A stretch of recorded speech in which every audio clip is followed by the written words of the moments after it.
Hi, I'm Elise, this is Which Way, and here is the final episode of my original Charmed series reviews.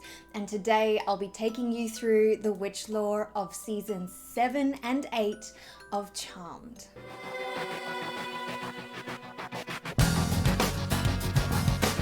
These seasons continued through 2004, with the series finale wrapping up in 2006, and stars Holly Marie Combs as Piper Halliwell, Alyssa Milano as Phoebe Halliwell, Rose McGowan as Paige Matthews, Brian Krause as Leo, and Kaylee Kuko as Billy. These seasons have the Charmed ones wanting to step away from the world of demons and training who they hope will be the next generation to vanquish demons, while also locking down their love lives, or having others try and lock them down for them. A witch/whitelighter comes to woo Paige into being his wife. His name is Simon Marks. I am a descendant of the mighty Marks, which is a very powerful, very noble line of witches. I thought this may have a connection to Marxism, though this doesn't seem to be the case. But Marxism does have a connection to witchcraft, as written in David Kubrin's Marxism and Witchcraft. And there is a great video here on YouTube on these subjects, which I will link below. It's well worth a watch.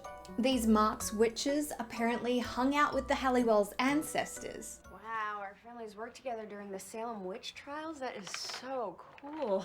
Of course, they had to bring up the Salem witch trials again, but I go into this connection in episode 1 of the Charmed Witch Lore reviews.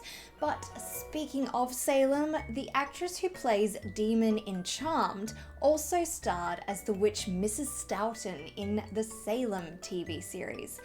This series has been highly recommended, so I'm starting on that soon. This demon nanny is referred to as another magical nanny. Too bad Mary Poppins got away. As I've mentioned before, Mary Poppins was definitely a witch, but she's not referenced once but twice across these series. And of course, we have to have another reference to the Wizard of Oz. Oh, come on, sure you have. It's like the Wizard of Oz. This one was made by Billy, the new witch in training, who also happened to be looking for her sister, and all she has to go on is this symbol. I love that it had a heartogram. There isn't a magical meaning to this symbol, unless you think the band HIM are magical, of course, because this is their logo.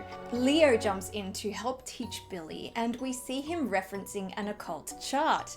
This is actually an edited version of an alchemical diagram known as an Azoth mandala, which represents many stages of the alchemical process. Though a few of the symbols in Leo's chart were changed, and some of them came from the Grand Grimoire.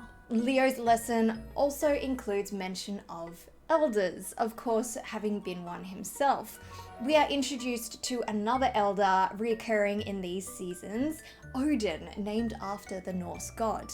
He's portrayed by John Delancey, who's actually played magical roles before, as the witch Royce Armstrong in The Secret Circle, and you can check out my witch lore review for more on that one. But he has also portrayed the very magical being Q from Star Trek. Love that character and that series. He most recently appears in Star Trek PICARD alongside Michelle Hurd, who also appears in the Charmed series as Katya, a demon trying to obtain Pandora's box. She has also portrayed a witch before as Alex in The Witches of East End. That one there is also an upcoming witch lore review, so make sure you subscribe to stay notified. In my supernatural witch lore review, it was noted that Charisma Carpenter portrayed a witch in that series, and she pops up again here as a demon seer. The Charmed ones not only have to protect innocents from demons, but also from witch-killing pirates. These immortal pirates were cursed by a witch and are in search for the Fountain of Youth. Sound familiar? Yep, Charmed did it first. But really, Tom Powers did it first in his book On Stranger Tides. which was the inspiration for this episode of Charmed. Magic features heavily in this novel, so I really want to check that one out. These seasons barely score for history with their mention of the Salem witch trials or even the craft, but they did put a lot of lore into it.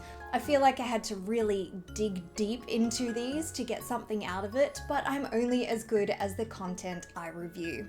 These seasons brought back many earlier characters, and I feel like they had to throw in some couples to make sure Paige and Phoebe are married off with someone, which was very unnecessary, but at least it had a pretty decent last episode. Let me know what you thought of it in the comments below, as well as any other witchy recommendations for future witch lore reviews. Please remember to like this video and share it with anyone else you think might enjoy. And as always, thank you very much for watching here on Witch Way.